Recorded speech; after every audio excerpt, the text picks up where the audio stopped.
Hello, my friends. I bring to you today something a little bit different.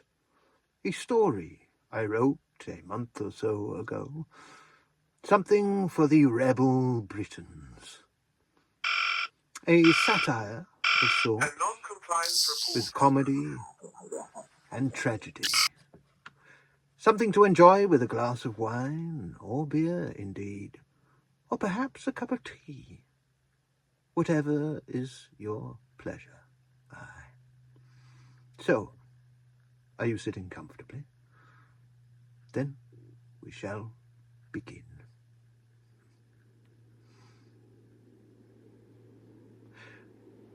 The head of the Right Honourable Gentleman, Sir Kier Starma, Knight of the Order of Bath, emerged from my horse's arse whilst I was scratching it yesterday.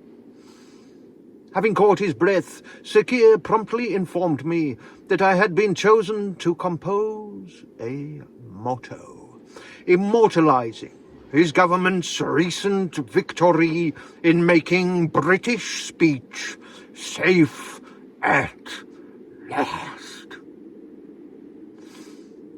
For those yet to experience it, words can scarce describe the true effect of coming face to face with a man of such calibre in the flesh, much less when one is entirely unprepared for the meeting.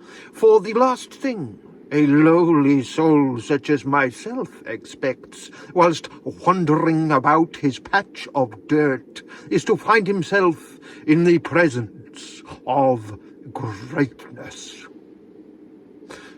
I am therefore not ashamed to admit that I was for no few seconds struck dumb by Sir Kier's sudden appearance. Indeed, I stood aghast, mouth hanging open, stunned, but for the vague awareness of the blood pounding in my veins.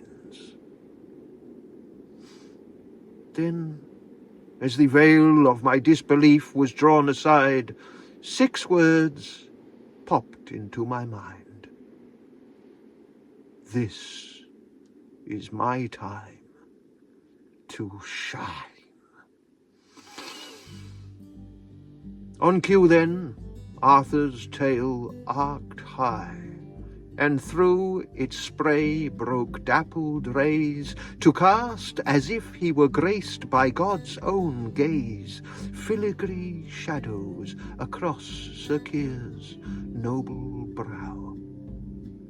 I make no exaggeration when I say 'twas a wonder to behold, and no less as the scene continued to unfold, for the Right Honourable Gentleman began easing himself forward, determinedly then, locking me in his austere gaze as he came, until, with a final push, indeed one might say a dramatic flourish, he somersaulted nimbly through the air, to land in a pile at my feet.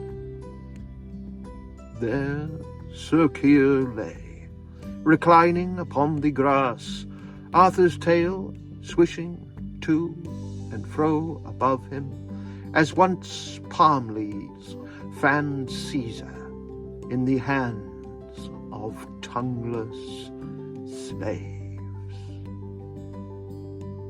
Now that's an entrance, thought I. The serenity of this vision before me was, however, rudely interrupted by Arthur's nose, swooping around to make its routine inspection of his load. His surprise perhaps surpassed my own, then, as in place of a pile of dung, he found a right honourable gentleman.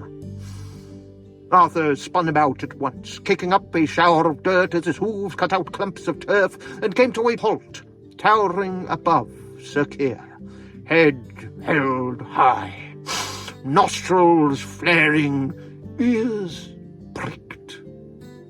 "Who the f*** are you?" Arthur snorted, "and, more to the point, What the f*** were you doing up my arse?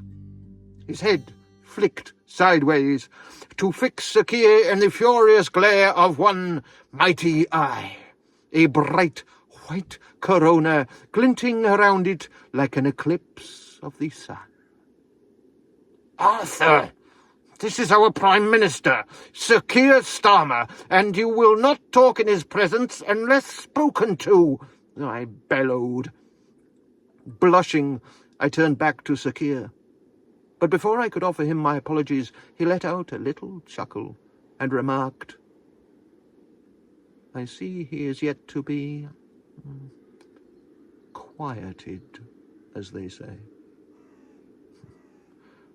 Not yet, sir. No, I replied.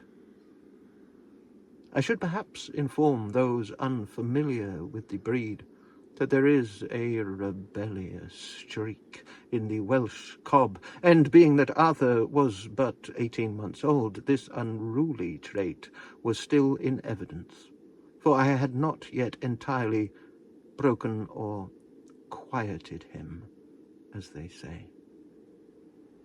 This being so, Arthur's neck arched low then, and he pawed the ground irritably with one front hoof. He's not my Arthur. Be silent, I commanded. With that he turned about once more and set his gaze upon the mountain top a mile distant, where his herd roams free. I took a deep breath. The motto, Mr. Watson, any ideas? Prompted Sir Kier. As was too often the case, Arthur's interruptions had seen me entirely forget the task at hand. I took the liberty of closing my eyes, and yet this bid to focus my attention proved futile, for a commission from the Prime Minister, no less, brings with it a weight of responsibility I was entirely unaccustomed to. One sentence will do, prompted Sir Kier. A carousel of clichés danced before my mind's eye, and one by one they were cast aside. Dull, foolish, substanceless. No.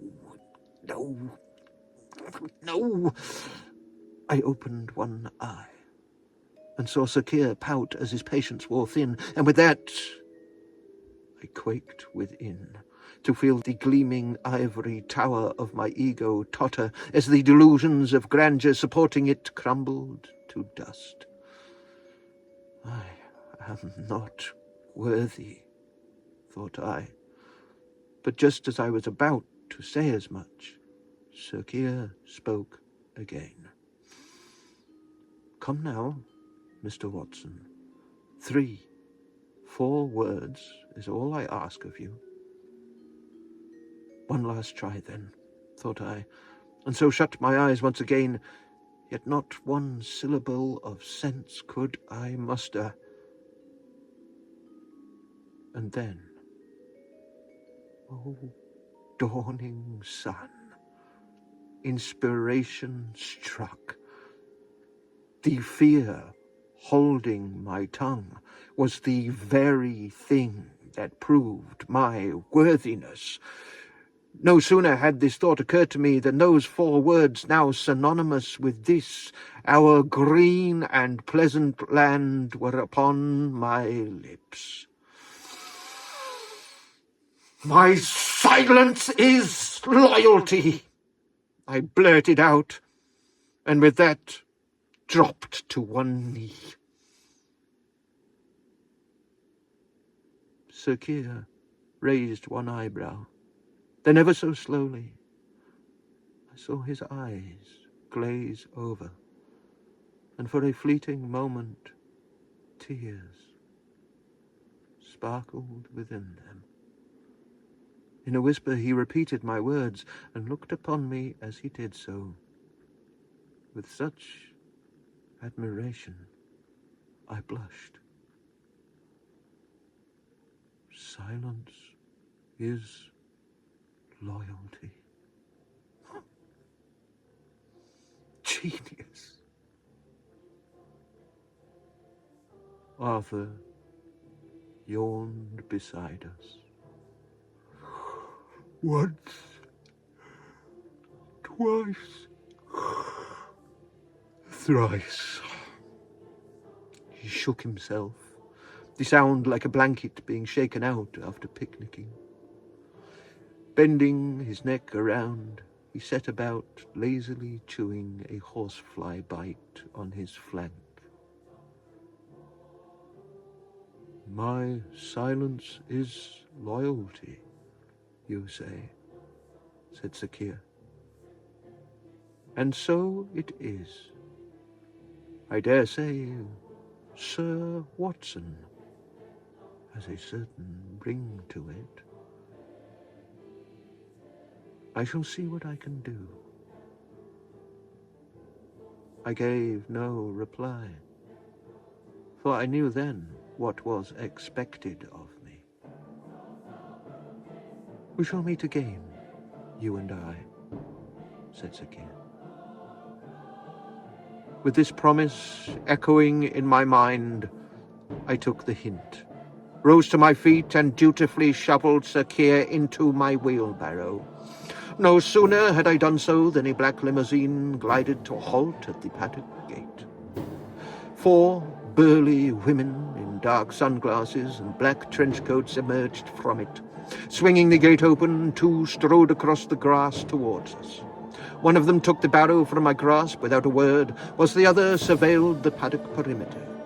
The Prime Minister gave a nod then, and so they returned him to the limousine, departing without ceremony. As quiet returned to the valley once more, I turned to look upon the distant horizon, where the sun was setting red. Shepherd's delight, I thought. A broad smile slowly worked its way across my face, for I knew then that my words would soon be known, far and wide across the kingdom. Silence is loyalty.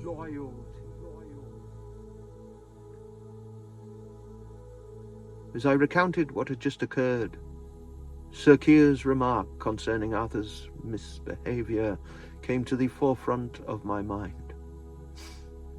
There's no time like the present, I surmised, and took his collar and lead rope from the gate upon which it was hung.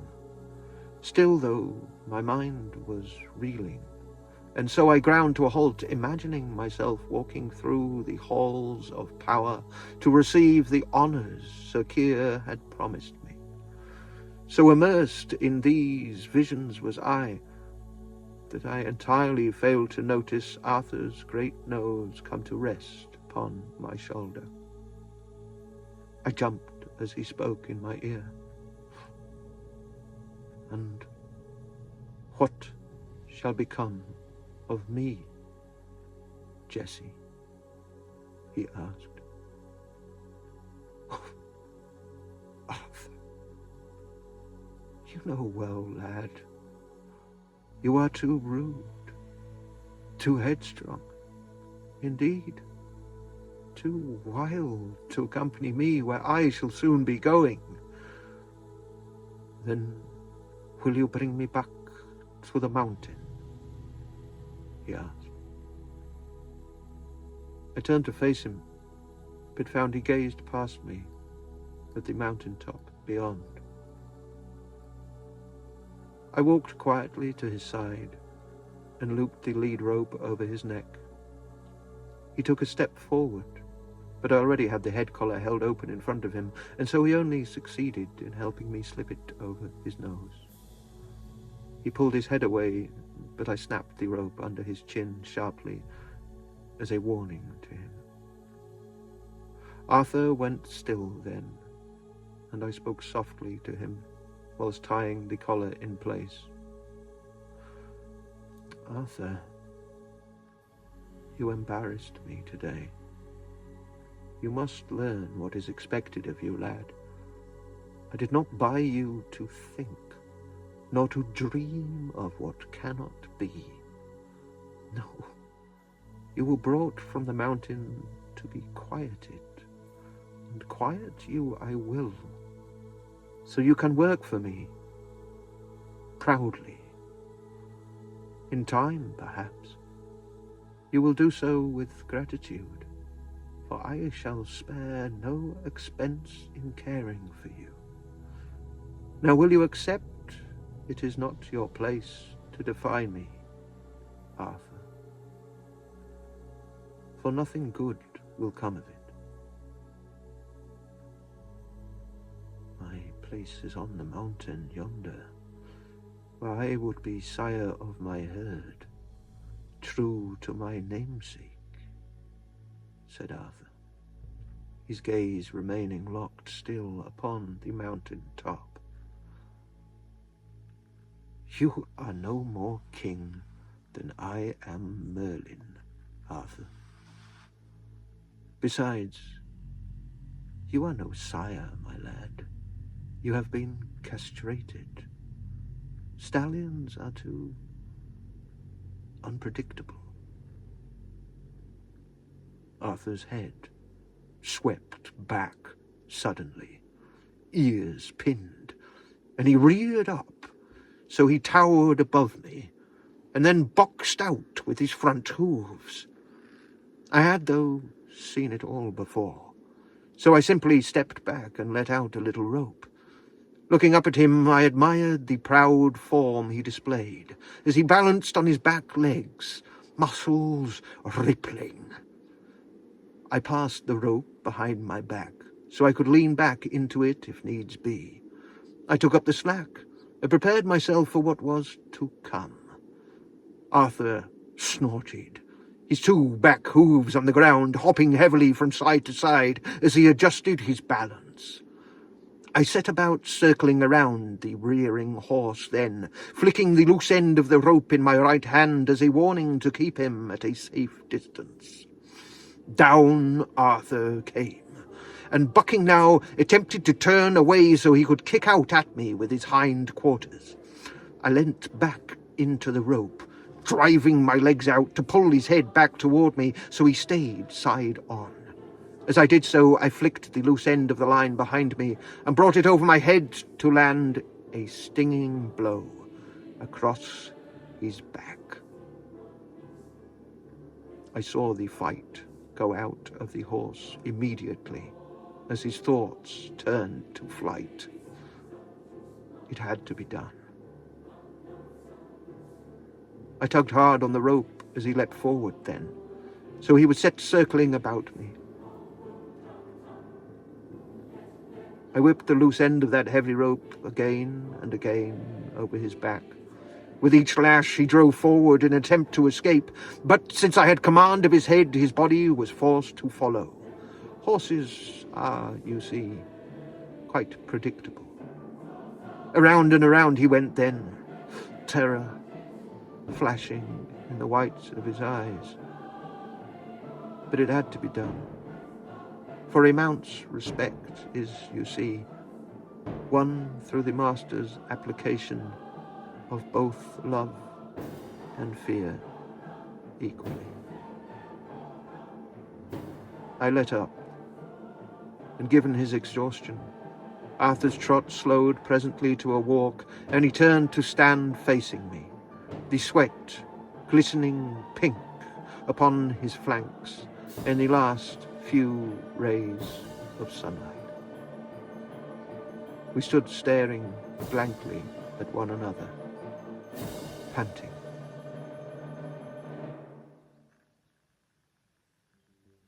And then it happened. Slowly, ever so slowly, Arthur's mighty head bowed low to the ground, and with his eyes fixed on mine, He crept forward, quiet now. Oh, ever so quiet he came, until his great muzzle rested against the back of my outstretched hand. And he touched my knuckles with his drooping lip, with a caress so soft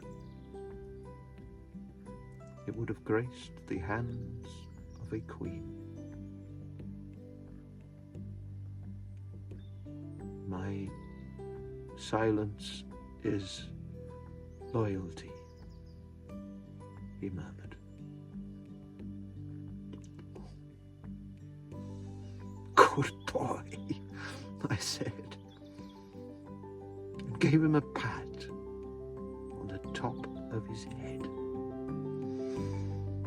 Good boy, good boy.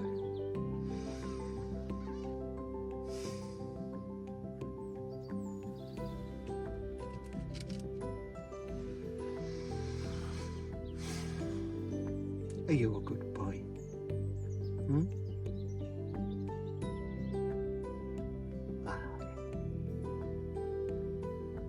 That's right. Remember, silence is loyalty.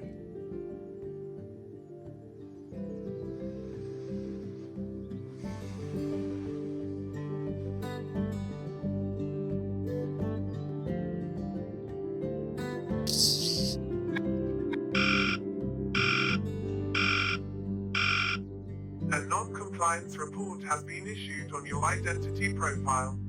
Communication privileges are withheld until further notice.